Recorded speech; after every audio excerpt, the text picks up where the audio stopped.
Magandang umaga po sa ating lahat. Tayo po ngayon ay nasa ikatlong linggo sa karaniwang panahon.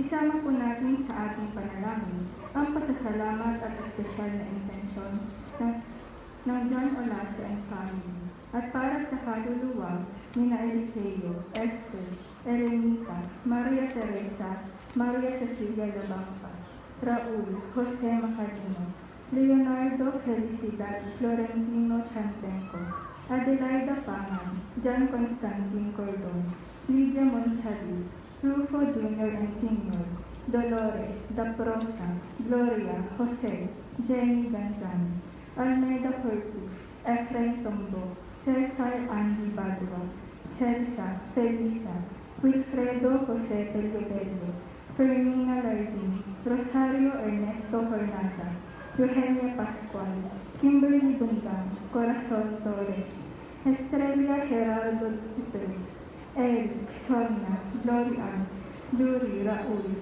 at Candel Claro. Ang mabuting balita ay tunay na kumakalinga sa mga mahihirap, mga bilanggo, may kapansanan at mga nalulumbay.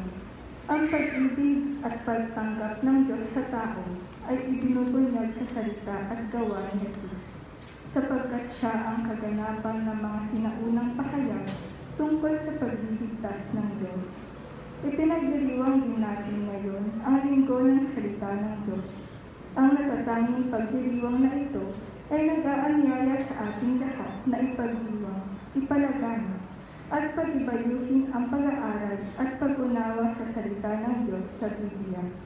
Ang ating pong banal na misa ay pamumunuan ni Reverend Father John Arga ng St. Teresa of the Child Jesus Diocesan Shrine. Magsitayo po ang lahat at awitin ang pambungad na awit.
Sa ngalan ng Ama at Anak ng Espiritu Santo, Amen. sumainyo ang Panginoon. At sumaiyo rin. Mga kapatid, tayo na sa linggo sa karaniwang panahon at upang maging marapat dapat tayong gumanap sa pagdiriwang na ito, manahimik tayo sa mandalit, suriin natin ang ating mga sarili. Panginoon, ikaw ang aming daan patungo sa Ama. Panginoon, kaawaan mo kami. Panginoon, kaawaan mo kami. Kristo, ikaw lamang ang katotohanan. Kristo, kaawaan mo kami. Kristo, kaawaan mo kami. Panginoon, ikaw ang buhay at buhay na walang hanggan. Panginoon, kaawaan mo kami. Panginoon, kaawaan mo kami. Kaawaan tayo ng mga pangyarihan ng Diyos, patawarin tayo sa ating mga kasalanan, patubayan tayo sa buhay na walang hanggan. Amen.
Manalangin tayo. Ama naming makapangyarihan, ang iyong anak na Diyos sa totoo ay naging sanggol noong siya ay maging tao namang totoo.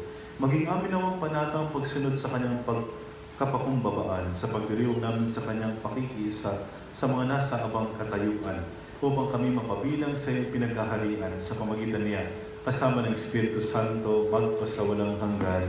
Amen. Magsupo po ang lahat at makinig sa pagpapahayag ng salita ng Diyos. Sa unang pagbasa, matagumpay na nakabalik sa Israel ang mga Hudyo mula sa pagkakatapon sa Babylonia. Ipinagdiwang nila ang dakilang araw na ito sa pakikinig sa mga utos ng Diyos. Nabagbag ang kanilang damdamin at mahigpit ang bilin ni Ezra. Ang walang pagkain at inumin ay bahaginan ng mayroon. Pagbasa mula sa aklat ni Nehemias. Noong mga araw na iyon, kinuha ni Ezra na saserdote ang aklat ng kautusan. Dinala niya ito sa kapulungang binubuo ng mga lalaki, babae, at mga batang may sapat ng gulang at pangunawa. Mula sa umaga hanggang tanghali, binasa niya ang kautusan sa harapan ng mga taong natitipon sa liwasang bayan. Ang lahat naman ay nakinig na mabuti. Si Ezra ay nakatayo sa isang entabladong kahoy na sadyang itinayo sa pagkakataong iyon. Siya ay nakikita ng lahat, sapagkat mataas ang kanyang kinatatayuan. Ang lahat ay tumayo nang buksan niya ang aklat. Purihin ang Panginoon, ang dakilang Diyos, ang wika niya. Ang lahat ay nagtaas ng kanilang mga kamay at sumagot, Amen, Amen. Pagkatapos, nagpatira pa sila bilang paggalang sa Panginoon. Binasa ng mga Levita ng maliwanag ang batas na ito ng Diyos at ipinaliwanag na mabuti ang kahulugan. Nang malaman ng mga tao ang mga dapat nilang gawin ayon sa kautusan, nabagbag ang kanilang kalooban. Ano pat sila'y napaiyak? Ang araw na ito ay dakila sa Panginoon na inyong Diyos. Wika ni Nehemias at Ezra at mga Levita. Nakikinig ang mga tao at umiiyak ngat, kaya't sinabi nila, Huwag kayong umiyak. Wika pa nila, Umuwi na kayo at magdiwang. Ang walang pagkain at inumin ay bahaginan ng mayroon, sapagkat ang araw na ito'y dakila sa Panginoon. Ang kagalakang dulot niya ay magiging kalakasan ninyo. Ang salita ng Diyos. Salamat sa Diyos.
Sa ikalawang pagbasa, isang katawan ngunit maraming bahagi. Ito ang larawang ibinibigay ni San Pablo sa kanyang liham sa mga taga-Korinto. Hinihikayat ni Pablo ang mga taga-Korinto na magpahalaga sa sari-saring mga kaloob ng Diyos sa kanilang pamayanan, samantalang itinataguyod nila ang pagkakaisa ng lahat kay Kristo. Pagbasa mula sa unang sulat ni Apostol San Pablo sa mga taga-Korinto. Mga kapatid, si Kristo'y tulad ng isang katawan na may maraming bahagi. Bagamat binubuo ng iba't ibang bahagi, iisa pa ring katawan. Tayong lahat, maging Hudyo o Griego, alipin man o malaya, ay bininyagan sa isang espiritu upang maging isang katawan. Tayong lahat ay pinainom sa isang espiritu. Ang katawan ay binubuo ng maraming bahagi at hindi ng isang bahagi lamang. Kung sabihin ng paa, hindi ako kamay, kaya't hindi ako bahagi ng katawan. Hindi na nga ba ito bahagi ng katawan? Kung sabihin ng taenga, hindi ako mata, kaya't hindi ako bahagi ng katawan. Hindi na nga ba ito bahagi ng katawan? Kung panay mata lamang ang buong katawan, paano ito makaririnig? Kung panay taenga lamang ang buong katawan, paano ito makaaamoy? Subalit inilagay ng Diyos ang bawat bahagi ng katawan ayon sa minabuti niya. Hindi maituturing na katawan kung ito'y iisang bahagi lamang.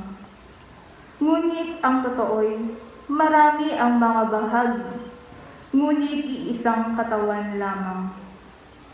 Kaya't hindi masasabi ng mata sa kamay, hindi kita kailangan, ni ng ulo sa mga paa, hindi ko kayo kailangan. Sa katunayan, ang mga bahaging wari mahihina ang siyang pang-kailangang-kailangan. Ang mga bahagi ng katawan na inaakala nating hindi gaanong kapuri-puri ay pinag-uukulan ng higit na pag-aalaga. Ang mga bahaging hindi likas na maganda ay siya nating pinagaganda. Hindi na ito kailangang gawin sa mga bahaging sadyang maganda. Nang isaayos ng Diyos ang ating katawan, binigyan niya ng higit na karangalan ang mga bahaging di gaanong marangal upang hindi magkaroon ng inggitan. At sa halip, ang lahat ay magmalasakitan. Kung nasasaktan ang isang bahagi, nasasaktan ang lahat. Kung pinararangalan ng isang bahagi, nagagalak ang lahat. Kayo ngang lahat ang iisang katawan ni Kristo, at bawat isa'y bahagi nito. Naglagay ang Diyos sa simbahan, una ng mga apostol, ikalawa ng mga propeta, at ikatlo ng mga guro. Naglagay rin siya ng mga gagawa ng mga kababalaghan, mga mapagpapagaling ng mga may sakit, mga tagatulong, mga tagapangasiwa, at mga magsasalita sa iba't ibang wika. Hindi lahat ay apostol, propeta, o guro. Hindi lahat ay binigyan ng kakayahang gumawa ng mga kababalaghan, magpagaling ng mga may sakit, magsalita sa iba't ibang wika, o magpaliwanag nito. Ang salita ng Diyos. Salamat sa Diyos. Magsitayo po ang lahat.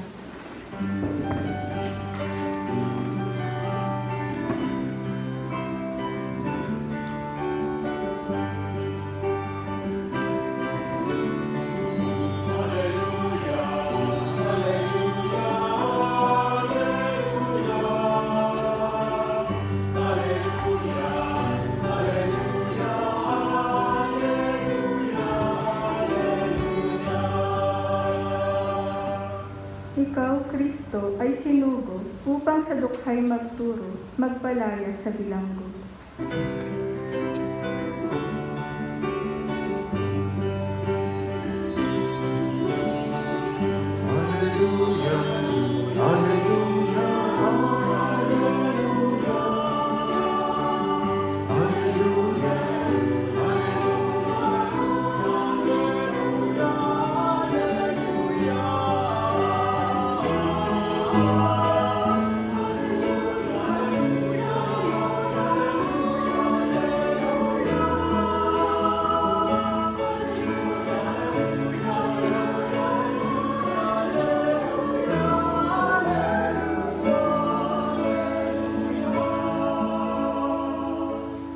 Sumainyo ang Panginoon. At sumayo. Ang mabuting balita ng Panginoon ayon kay San Lucas. Papuri sa iyo, Panginoon. Kagalang-galang na Teofilo, marami na po ang nagsikap na sumulat tungkol sa mga bagay na naganap sa gitna namin. Ang kanilang sinulat ay ayon sa sinabi sa amin ng mga nakasaksi nito, bukod sa pasimulain at nangaral ng salita. Matapos na ako'y makapagsuri ng buong ingat tungkol sa lahat ng bagay na ito buhat sa pasimula, minabuti ko pong sumulat ng isang maayos na salaysay para sa inyo upang lubusan ninyong matiyak ang katotohanan ng mga bagay na itinuro sa inyo. Noong panahon ngayon, bumalik si Jesus sa Galilea at sumasa kanya ang kapangyarihan ng Espiritu Santo. Kumalat sa palibot ng lupain ang balita tungkol sa kanya. Nagturo siya sa kanilang mga sinagoga at dinakila siya ng lahat. Umuwi si Jesus sa Nazareth na kanyang kinalakhan, kaya ng kanyang kinagawian. Pumasok siya sa sinagoga ng araw ng pamamahinga, tumindig siya upang bumasa. At binigay sa kanya ang aklat ni Propeta Isaías. Binuksan niya ang aklat at daking kinaroroonan ng ganito. Sumasa akin ang Espiritu ng Panginoon sapagkat hinilang niya ako upang ipangaral sa mga dukha ang mga buting balita. Sinugo niya ako upang ipahayag sa mga bihag na sila'y lalaya at sa mga bulag na sila'y makakakita upang bigyang kaluwagan ang mga sinisil at ipahayag ang pagliligtas na gagawin ng Panginoon. Nilun niya ang kasulatan at matapos sa uli sa tagapaglingkod siya'y umupo. Nakatitig sa kanya ang lahat ng mga nasa sinagoga at sinabi sa kanila, natupad ngayon ang bahagi ito ng kasulatan, samantalang nakikinig kayo. Ang mabuting balita ng Panginoon. Pinupuri ka namin, Panginoong Hesukristo. Magandang umaga po sa inyong lahat. Uli po tayo ay nasa ikatong linggo sa karaniwang panahon. Halos pasimula pa lang tayo sapagkat nung nakaraang linggo ay kapistahan naman ng Santo Niño. Pero uli, nasa karaniwang panahon na tayo. At sa pasimula ng karaniwang panahon, sinisimulan na din naman natin ang Ebanghelyo ni San Lucas sapagkat tayo ay nasa year C. Pag year A, si Matthew, year B, si Mark, pag year C, si Lucas. Si Lucas ang sinasuggest na basahin ng mga misyonero kasi yung mga misyonero nasa kung saan lugar. At si Jesus din kung babasahin nyo ang San Lucas, kung saan siya pumupunta, malakad-lakad sa kung saan. Sapagat yun nga, ginagawa niya ang kanyang misyon. Ang Ebanghelyo din ito, ang reference madalas ng tungkol kay Maria. Maraming account sa Ebanghelyo sa Lucas na mababanggit ang mahal na ina. Ganon din kapag gusto niyong pag-usapan ang dignidad ng babae at ng mga bata, kay San Lucas kayo pumunta. But again, sa ating pagninilay ngayon ay sinisimulan din natin ang misyon ni Kristo. At siguro yun ang magandang pagnilayan natin ngayong umaga, yung pagsisimula. Alam niyo naman, minsan mahirap magsimula, hindi ba? Pag bagong mag-asawa, bagong kasal, or may bagong baby, pag magsisimula ulit, no? O kaya, kapi-break mo lang, magsisimula ka ulit. Madali ba? Parang hindi madali sa inyo. Mahirap, hindi ba, no? Mahirap. Kahit na pag halimbawa umalis ka sa bahay ninyo at mag-aral ka sa ibang lugar, o kaya naman magtrabaho, mahirap, no? Mahirap magsimula. Alala ko nung magka-college ako, sa Columban College ako nag-aral eh. Umiiyak ako halos araw-araw. Namimiss ko ang bahay namin, bahay lang. At saka yung mga paligid, sa Olongapo kasi wala naman akong kakilala. Tapos hindi ko pa masyadong gusto yung kurso ko. So, umiiyak ako halos araw-araw nung nagka-college ako. Mahirap naman talaga, hindi ba no? Pero kahit gaano kahirap siguro, Huwag nating kalimutan pag magsisimula rin ng negosyo, di ba mahirap din? Sa palagay ko. Bakit mahirap? Kasi walang kasiguruduhan. Kasi nangangamba tayo, natatakot, most probably, etc.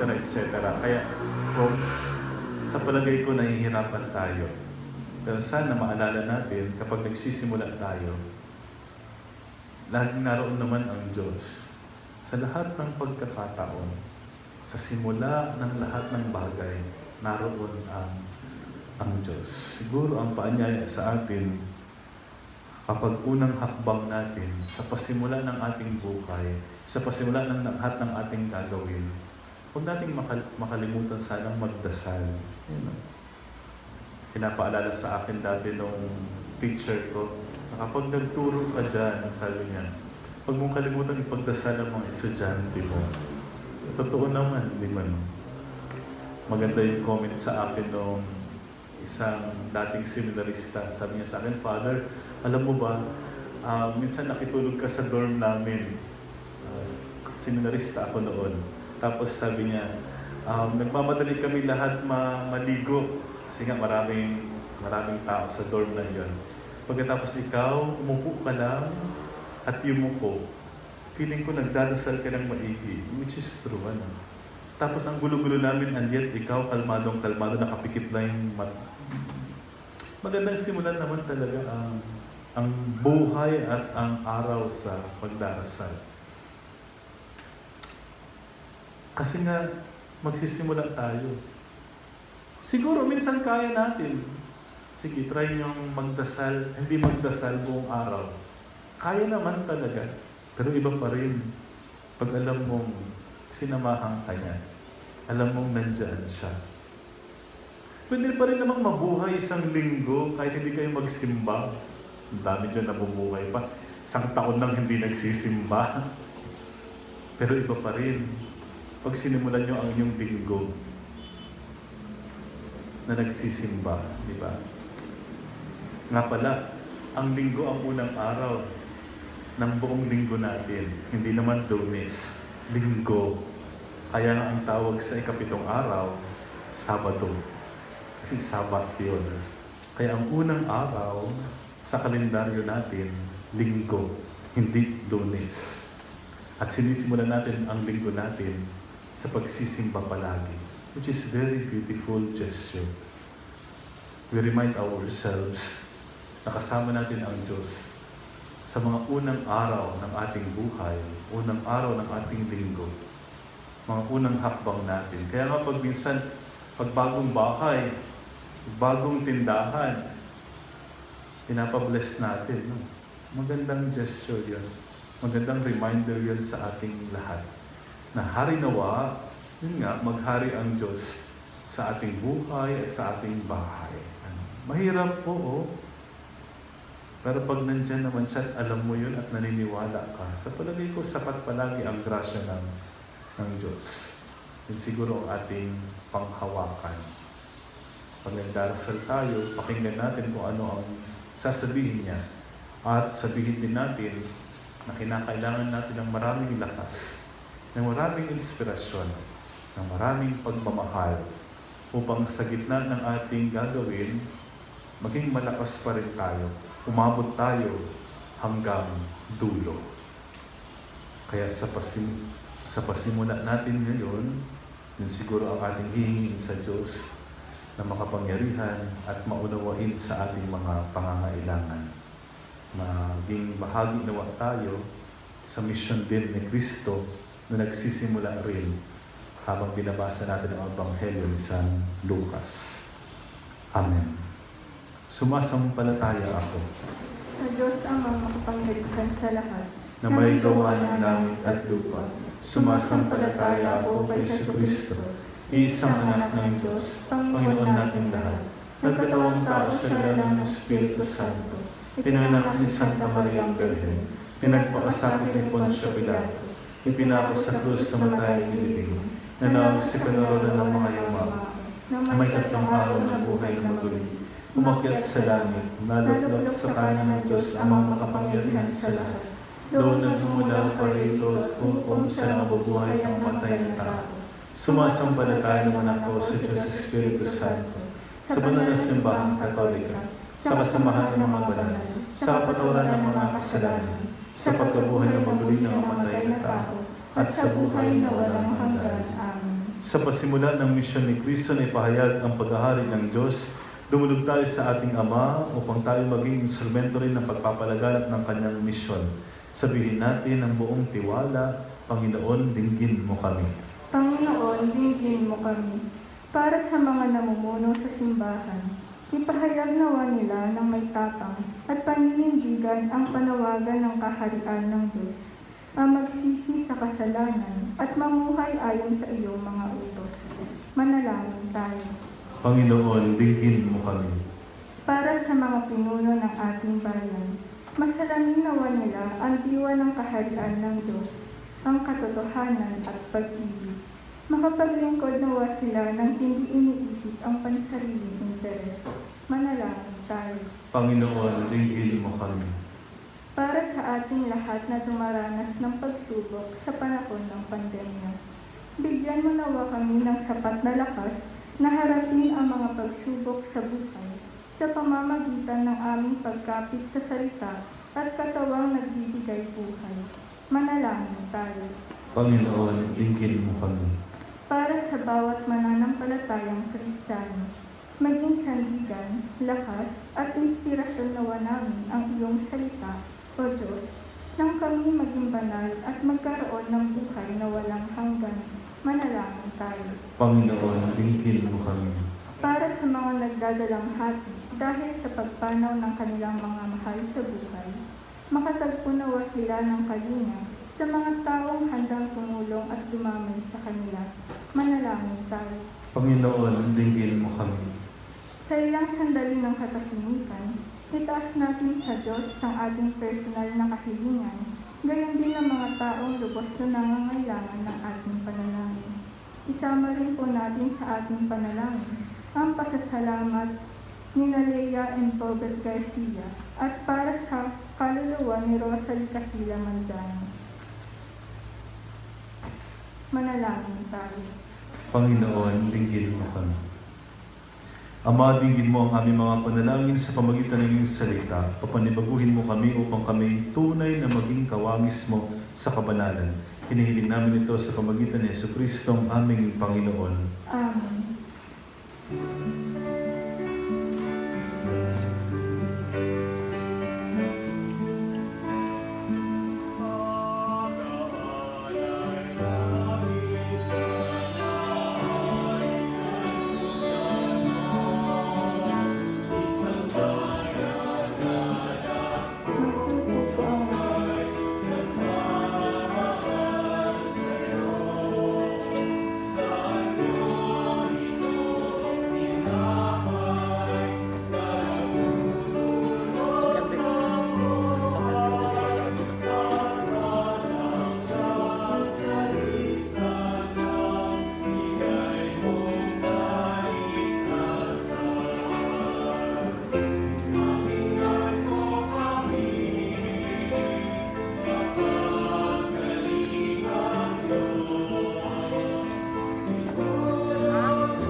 Manalangin kayo mga kapatid, ang pagpadahain natin ay kalugdan ng Diyos samang makapangyarihan. Tanggapin nawa ng Panginoon itong paghahari sa iyong mga kamay, sa kapulihan niya at karangalan sa ating kapakinabangan at sa buong sambayanan niyang banal. Ama naming lumikha, sa pagdiriwang namin sa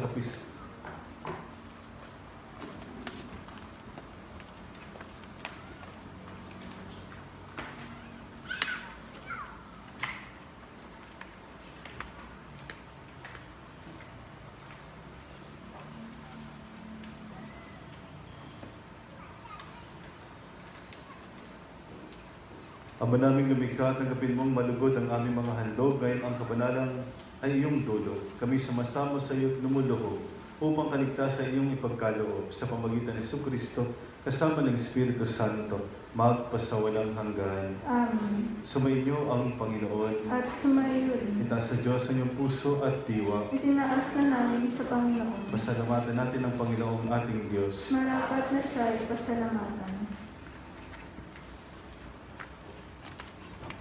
Ama naming makapangyarihan, tuloy ang marapat na ikaw ay aming pasalamatan sa pamagitan ng Jesucristo na aming Panginoon. Sa iyong kagandahang loob kami iyong binubod upang iyong maitampok ang kadakilaan ng lubos. Kahit na ikaw ay aming talikdan, dahil sa aming pagkasalawakan, gumawa ka pa rin ng magandang paraan may mamuna sa amin upang ikaw ay balikan. Kahit ang iyong minamahal na anak ay nag-isa sa mga taong hamak upang kami may kapwa, kami makapagligtas sa aming pagkapahamak at pagkaligaw ng landas. Kaya kaysa ng mga anghel nagsisiyaw ng papuri sa iyo, nang walang upay sa kalangitan, kami nagbubunyi sa iyong kadakilaan.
Ama naming banal, ikaw ang bukal ng tanang kabanalan kahit sa pamagitan ng Espiritu, may banal na mga kaloob na ito upang para sa amin maging katawan at dugo ng aming Panginoong Jesucristo. Bago niya pinagtiis ang pusang loob na maging handog, ginawa kanya ang tinapay. Pinasalamatan kanya, pinaghati-hati niya, nilabot sa kanyang malagat at sinabi, "Nagawin lahat ito at kanin, ito ang aking katawan na ihahandog para sa inyo."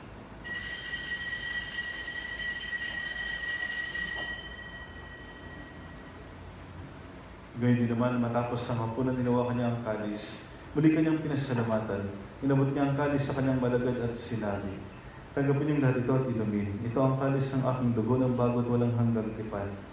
Ang aking dugo ay bubuhos para sa inyo at para sa lahat sa kapagpapatawad ng mga kasalanan.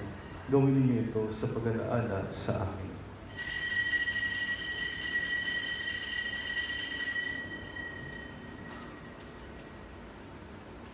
Ipagbunyi natin ang misteryo ng pananampalataya.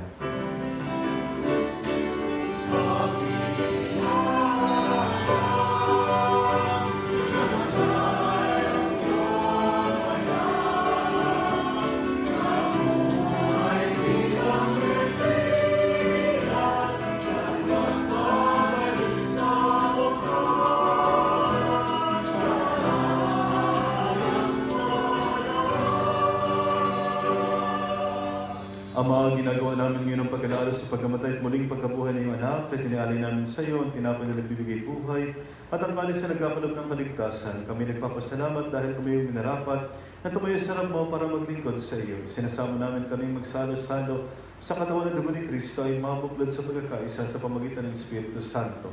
Amaling natin mga simbang naganap sa buong daigdig, puspusin mo kami sa pag-ibig kay San Francisco na aming Papa, Ibartolome namin yung bispo at tanang kaparian, ang lahat mo rin ng mga kapatid naming nahinday, na may pagkasasali mo rin mabubuhay, kaya din lahat ang mga pumanaw. Kaawaan mo sila at patuloyin sa iyong lunagan. Kaawaan mo at paginapatin kaming lahat na makasalo sa iyong buhay na walang wakas. Kaysa ng mahal na Galing Maria, Ina ng Diyos. Kaysa ng sila ng tapat na esposo. Kaysa ng mga apostol at lahat ng mga banal na nabuhay dito sa daigdig ng kalugod-lugod sa iyo. Maipagdiwanawa namin ang pagpupuri sa kararangan mo sa pamagitan ng anak na aming Panginoong Jesucristo. Sa pamagitan ni Kristo, kasama niya at sa Kanya, ang lahat ng parangal at papuri sa iyo, Diyos sa mga makapangyarihan, kasama ng Espiritu Santo, magpasawalang hanggan.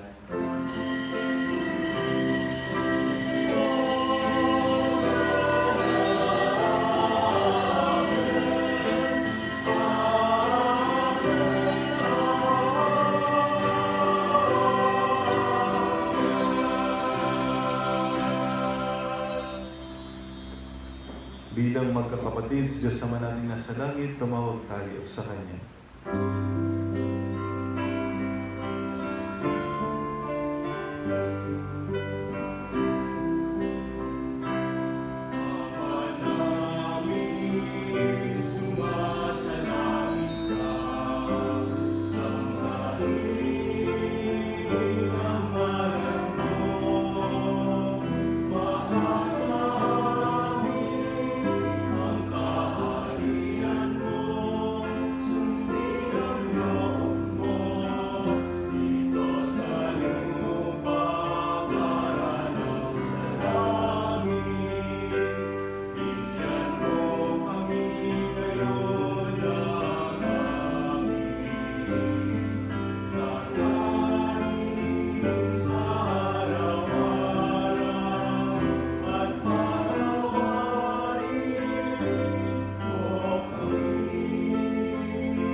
Hinihiling namin kami Diyos sa lahat ng masama, pagkalaban ng kapayapaan araw-araw, iligtas sa kasalanan, at aliyo sa lahat ng kapahamakan. Samantalang aming pinananabikan, ang dakilang araw ng pagpapahayag ng tagapagligtas namin sa Yesu Kristo.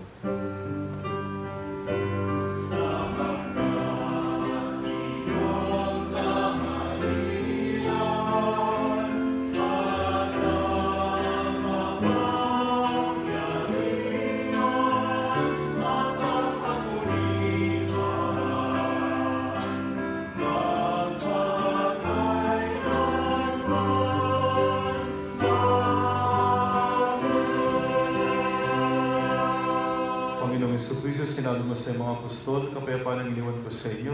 Ang aking kapayapaan ang binibigay ko sa inyo. Tunghayan mo ngayong pananampalataya at huwag ang aming mga pagkakasala. Pagkaluban mo kami ng kapayapaan, pagkakaisa sa iyong kalooban, kasama ng Espiritu Santo, magpasawalang hanggan. Amen. Ang kapayapaan ng Panginoon ay laging sumainyo. At sumainyo. Magbigayan kayo ng kapayapaan sa isa't isa. Peace be with you.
Narito si Jesus, ang Kordero ng Diyos na nag-aalis ng mga kasalanan ng sanlibutan. Mapapalad tayong inaanyahan sa kanyang banal na piging. Panginoon, hindi ako karapat-dapat na magpatuloy sa iyo. Ngunit sa isang salita mo lamang ay gagaling niya ako.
Magsitayo po ang lahat.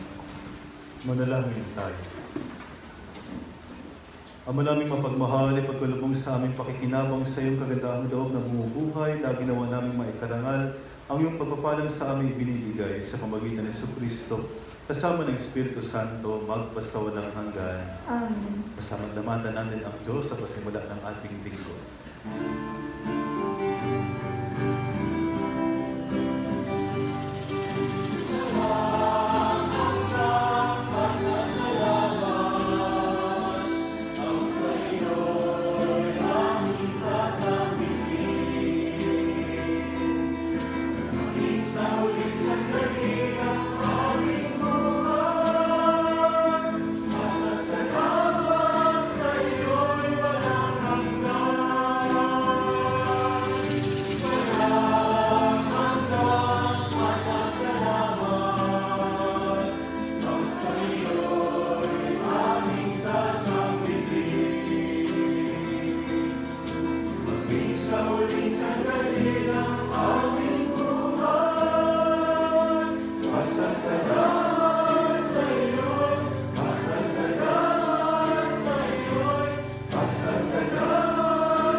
Sumainyo ang Panginoon At sumaiyo. at pagpalain kayo ng mga pangyarihan Diyos ng Ama at ng Anak at ng Espiritu Santo. Amen. Tapos ang ating banal na misa, mag-ingat po kayo sa pag-uwi, umayon ng taglayang kapayapaan at pag-ibig ni Kristo Jesus. Salamat sa Diyos.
Amen.